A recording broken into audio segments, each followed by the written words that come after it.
Assalamualaikum warahmatullahi wabarakatuh. Kepada Bapak yang saya hormati dan teman-teman yang berbahagia. Mohon izin pada kesempatan kali ini kami akan mempresentasikan hasil dari kerjasama kelompok kami.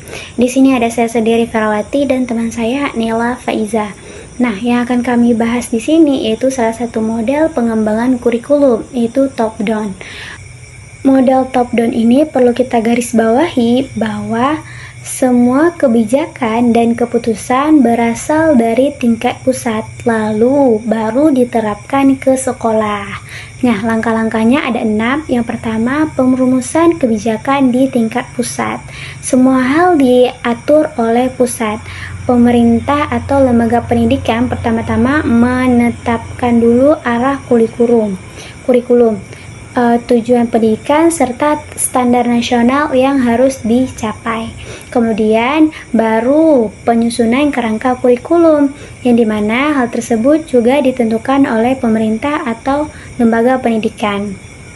Ditentukannya struktur mata pembelajaran, kompetensi inti, kompetensi dasar, serta alokasi waktu pembelajaran.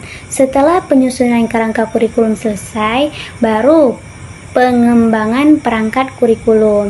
Di sini pusat mengembangkan silabus, buku ajar, pedoman pembelajaran, dan sistem penilaian.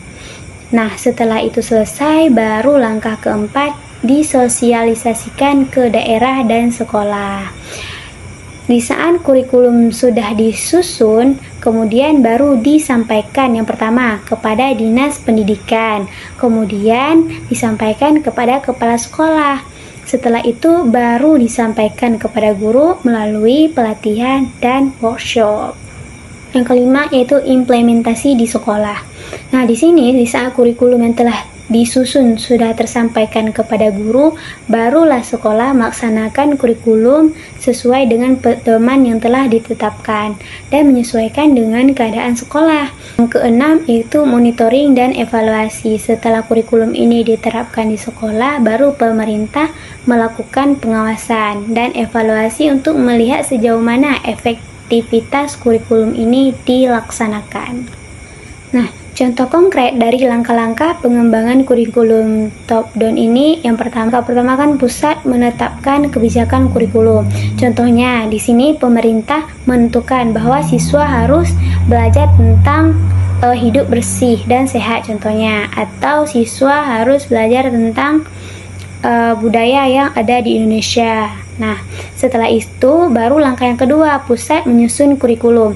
Di saat sudah ditentukan bahwa siswa harus belajar tentang hidup bersih dan sehat, baru pusat menentukan materi yang akan diajarkan. Contohnya seperti dalam pembahasan hidup bersih dan sehat ini harus ada tentang materi cuci tangan, kebersihan rumah, dan sekolah.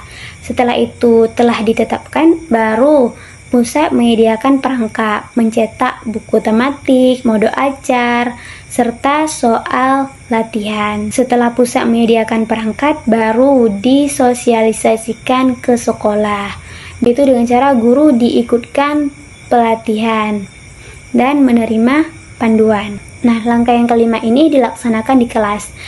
Contohnya, guru mengajar tentang praktik cuci tangan yang benar. Keenam yaitu evaluasi. Di saat siswa sudah belajar, maka siswa akan dinilai dan hasil dari nilai tersebut akan dilaporkan kembali kepada pusat.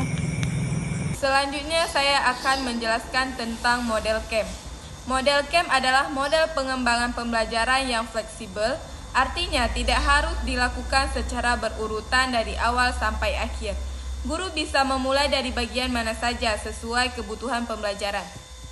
Inti dari model ini adalah pembelajaran harus disesuaikan dengan karakteristik siswa, materi, strategi, dan evaluasi. Model ini sangat cocok digunakan di sekolah karena dapat menyesuaikan dengan kondisi dan konteks lokal. Adapun langkah-langkah dalam model CAM yaitu yang pertama, menentukan masalah atau tujuan umum. Yang kedua, mengenali karakteristik siswa. Ketiga, menganalisis tugas dan materi. Keempat, merumuskan tujuan belajar secara lebih spesifik. Kelima, menyusun dan mengurutkan materi pembelajaran yang agar lebih terstruktur. Keenam, memilih strategi pembelajaran yang sesuai. Ketujuh, merancang media atau pesan pembelajaran untuk mendukung proses belajar. Dan yang terakhir, menyiapkan evaluasi serta melakukan revisi. Jadi, kelebihan model camp adalah sifatnya yang fleksibel dan praktis sehingga memudahkan guru dalam merancang pembelajaran sesuai kebutuhan siswa. Nah, selanjutnya, contoh konkret model camp dengan tema lingkungan bersih untuk kelas 4 SD. Pertama, menentukan masalah atau tujuan umum. Masalah yang ditemukan adalah sekolah masih sering terlihat sampah berserakan. Tujuan umumnya yaitu agar siswa mampu menjaga kebersihan kelas dan lingkungan sekolah. Yang kedua, mengenali karakteristik siswa.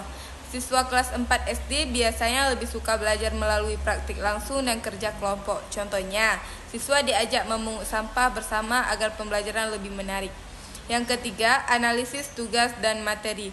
Guru menentukan materi yang dibutuhkan, seperti jenis-jenis sampah, cara memilah sampah, dan manfaat menjaga kebersihan lingkungan. Keempat, merumuskan tujuan belajar. Tujuan dibuat lebih spesifik, misalnya siswa mampu menjaga kebersihan kelas secara mandiri. Kelima, mengurutkan isi atau materi pembelajaran. Materi disusun mulai dari pengertian lingkungan bersih, dampak lingkungan kotor, cara menjaga kebersihan, sampai praktik membersihkan kelas. Keenam, memilih strategi pembelajaran. Strategi yang digunakan bisa berupa diskusi kelompok, kerja bakti, dan permainan memilah sampah. Strategi ini membuat siswa aktif dalam belajar. Ketujuh, merancang pesan atau media pembelajaran. Media yang digunakan bisa berupa poster kebersihan, alat praktik kerja bakti, dan permainan edukatif tentang memilah sampah. Dan yang terakhir, menyiapkan evaluasi dan revisi. Guru mengamati apakah siswa membuang sampah pada tempatnya dan memberikan kuis singkat tentang kebersihan. Hasil evaluasi ini digunakan untuk memperbaiki pembelajaran berikutnya. Jadi, model camp membantu guru merancang pembelajaran secara sistematis, fleksibel, dan sesuai kebutuhan siswa. Melalui tema lingkungan bersih, siswa tidak hanya memahami materi, tetapi juga dapat mempraktikkannya dalam kehidupan sehari-hari.